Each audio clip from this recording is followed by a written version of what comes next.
انگارے میں آگ بھڑک سکتی ہے اور لوگ پھر نواسے رسول کی وجہ سے میدان میں اتر سکتے ہیں، لہٰذا ان کو زہر دے کر شہید کر دیا جائے۔ اب کہتے ہیں جی پتہ نہیں کس نے کیا، لیکن جو اس کا بینیفیشری ہے اسی نے کیا، نام لینے کی ضرورت نہیں ہے۔ بہرحال زہر سے ان کو شہید کیا گیا۔ حضرت حسین یہ منظر دیکھتے رہے، 20 سال تک کڑتے رہے۔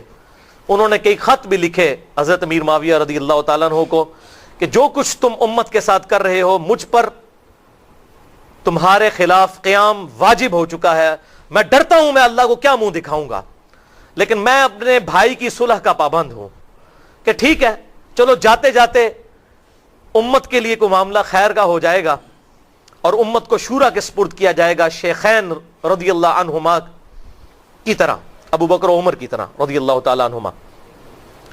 لیکن یہ معاملہ پھر بگڑ گیا۔ حضرت امیر معاویہ رضی اللہ تعالیٰ عنہ کی وفات 60 ہجری میں ہوئی، حضور صلی اللہ علیہ وسلم کی وفات کے تقریباً 50 سال کے بعد۔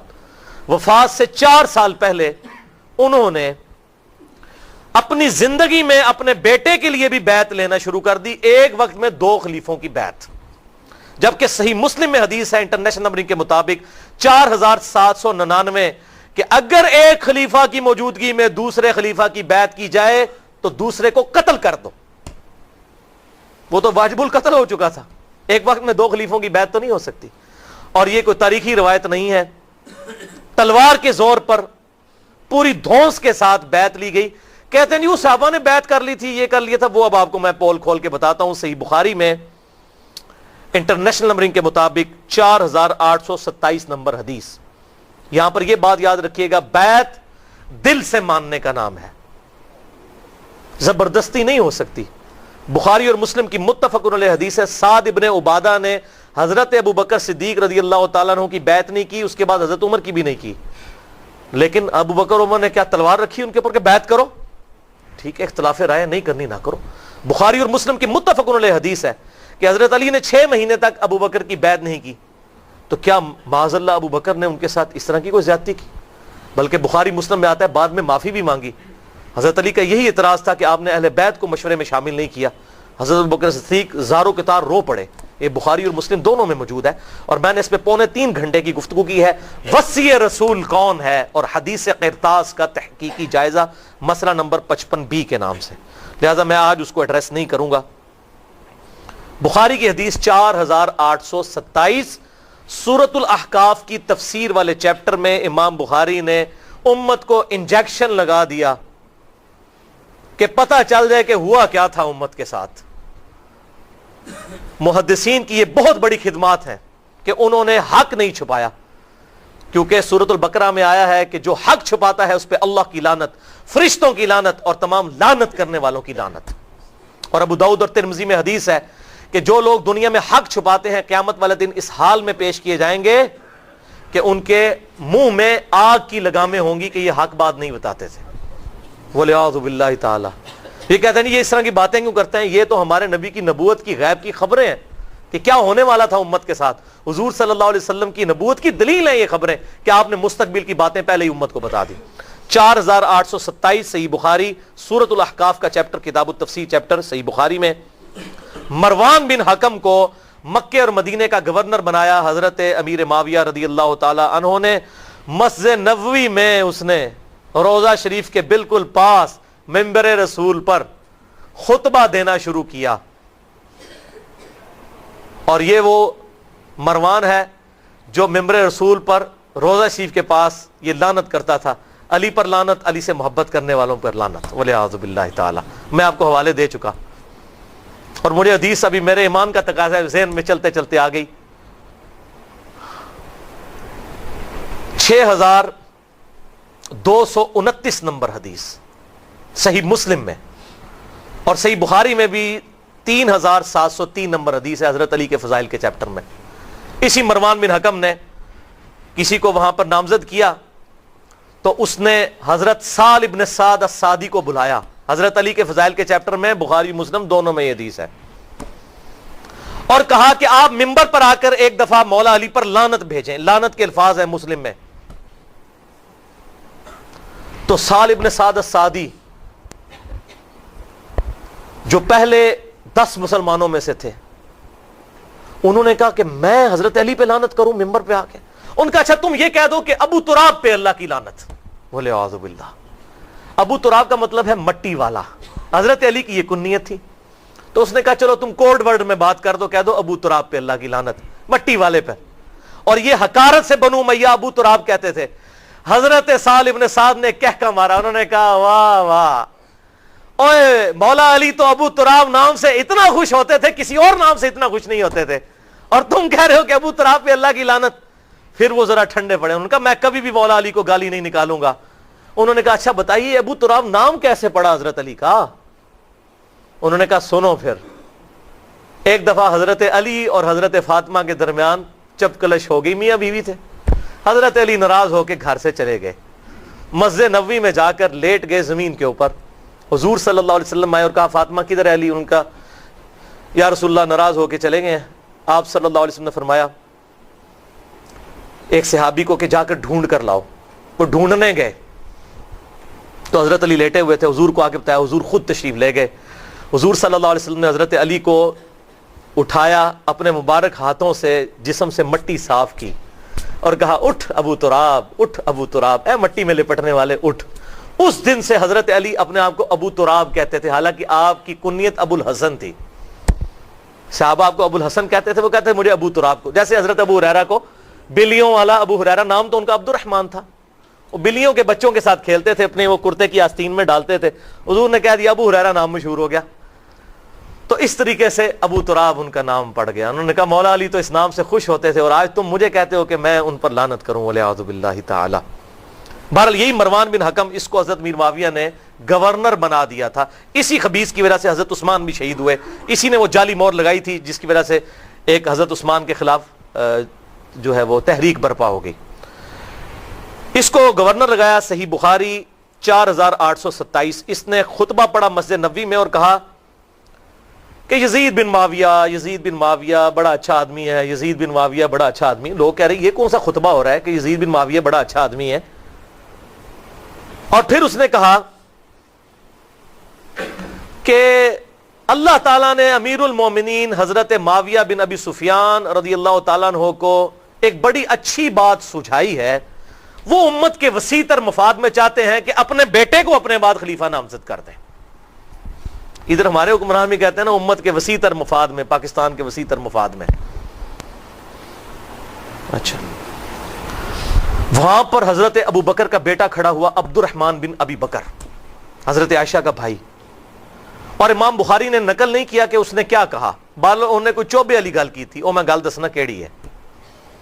اس نے ایک بات کی, انہوں نے صحابی تھے وہ, اور مروان تڑپ اٹھا. اس نے کہا پکڑو اس ابو بکر کے بیٹے کو. ایسی کی تیسی یہ لوگ حکمرانوں کے خلاف بولتے ہیں, کلمہ حق بلند کرتے ہیں.